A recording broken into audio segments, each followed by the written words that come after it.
Breaking: Trump just rained down hell on North Korea. Here's what Kim Jong-un is doing now. The little dictator in North Korea has poked the American bear one too many times and thought he could get away with it since he recently coerced a couple countries to work with him against the US. Perhaps Kim Jong-un thought he was in a safe place for a few days of reprieve from President Donald Trump's wrath while he was busy in Germany at the G20 summit. However, he should have learned from the commander-in-chief's swift action in Syria that Trump will take a break from any dinner plans he has with world leaders to deliver retaliation. The US has had our military part right outside of North Korea for a few months now, and it still hasn't stopped Kim Jong-un from trying to talk tough to our country and launching a missile earlier this week. The little dictator's mouth is writing checks that his backside can't cash, and now Trump just dropped a massive deposit in his country to send a message that he's not messing around with this tyrant anymore. Vanguard reports. The U.S. Air Force B-1 bombers have dropped dummy bombs near the Korean demilitarized zone in show of force. The Air Force B-1 bombers, which were escorted by South Korean fighter jets, dropped the bombs in response to North Korea's missile launch earlier this week, according to reports. The Korean Demilitarized Zone is a strip of land running across the Korean peninsula. It was established by the provisions of the Korean Armistice Agreement to serve as a buffer zone between the Democratic People's Republic of Korea, North Korea, and the Republic of Korea, South Korea. The zone is a border barrier that divides the Korean peninsula roughly in half, which was created by agreement between North Korea, China and the UN in 1953.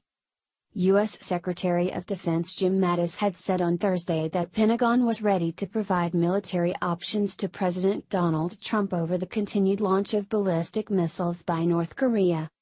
The military remains ready in accordance with our alliance with Japan and Korea, Mattis said during a news conference at the Pentagon.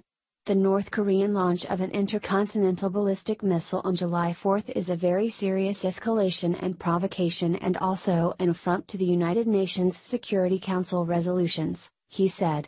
We stand ready to provide options if they are necessary, Mattis said, pointing out that diplomacy with regards to North Korea had not failed. Mattis quoted General Vincent Brooks, the commander of U.S. forces in Korea, as saying America and South Korea have exercised extreme self-restraint in avoiding war. Mattis stressed that the U.S. is trying to exhaust all diplomatic and economic options to end North Korea's missile program. However, those efforts are wearing out quickly with the persistence of refusal to cooperate from North Korea's leader.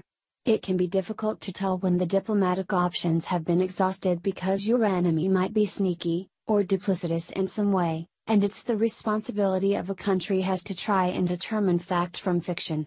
That's not the case with North Korea, who have been clear about their intentions by Brathotis come right out in the open and announce their plans for a fight.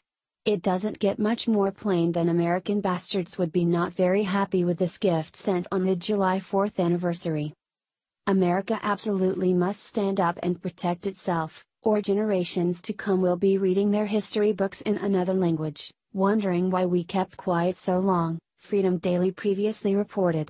President Trump has decided that he's going to start his offensive by pressuring the United States trade partners into cutting off their dealings with the tiny dictatorship, in hopes that will further sway their actions. He's backing this up with the reminder that we can and will drop munitions at any time, just to show North Korea that they aren't in control of anything. America is. The U.S. doesn't deal with threats after the fact. Trump nips it in the bud from the start, proving that we're the most powerful nation in the world who cannot be messed with. It's about time we treat North Korea like they are completely ready to engage in a nuclear conflict and prepare for that, rather than assuming they don't actually have bad intentions, what Barack Obama used to do with all of our enemies. The U.S. and others are attempting to show restraint in the face of this mentally ill little monster, but that has a time limit on it which is running out. This dictator thought he could talk tough and puff up his chest to the U.S. and needs to know not to expect any small packages in return. This was his warning, and next time he will get the horns for messing with the bull.